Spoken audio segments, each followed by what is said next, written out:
Hello' guys, সকলোকে আপোনালোকক স্বাগতম জনাইছোঁ আছামিজ ব্লগাৰ NSৰ এটা নতুন ভিডিঅ'ৰ মাজলৈ।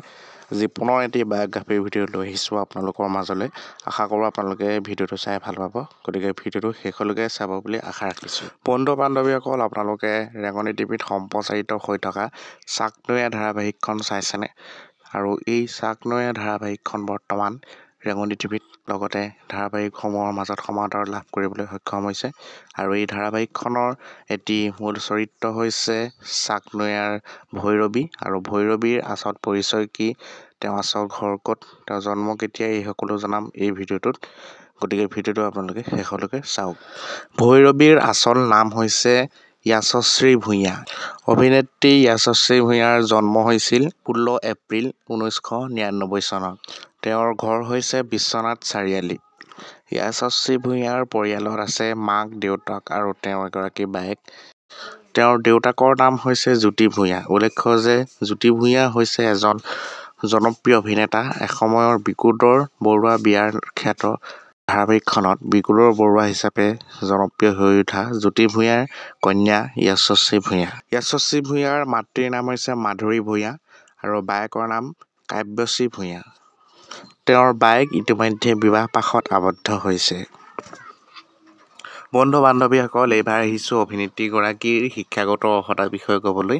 তেওঁ স্কুলীয়া শিক্ষা গ্ৰহণ কৰিছিল বিশ্বনাথ চাৰিআলিত লিটল ষ্টাৰ স্কুলৰ পৰা, আৰু সেই স্কুলৰ পৰাই তেওঁ SSLC অৰ্থাৎ মেট্ৰিকো পাছ কৰিছিল।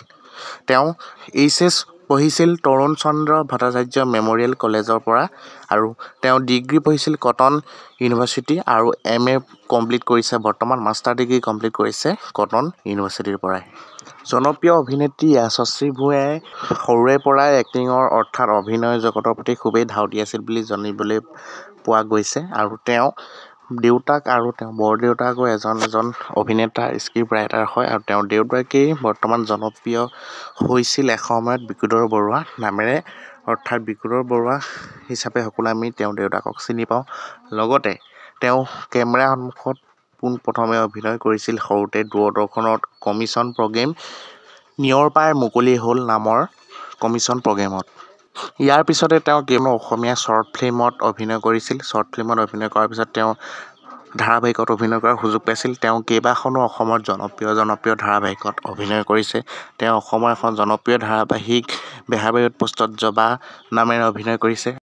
তেওঁ অভিনয় কৰা আৰু কেইখনমান ধাৰাবাহিকৰ নাম হৈছে পাঞ্চালী আৰু বৰষুণ। এই দুখন চিৰিয়েলতো তেওঁ জনপ্ৰিয় হ'বলৈ সক্ষম হৈছিল। আৰু লগতে অসমৰ কেইবাটাও জনপ্ৰিয় মিউজিক ভিডিঅ'তো তেওঁ অভিনয় কৰিছে। আৰু তেওঁ অসমৰ কেইবাখন ৱেব ছিৰিজ লগতে কমেডি এক্টৰ হিচাপে তেওঁ খ্যাত হৈ পৰিছে।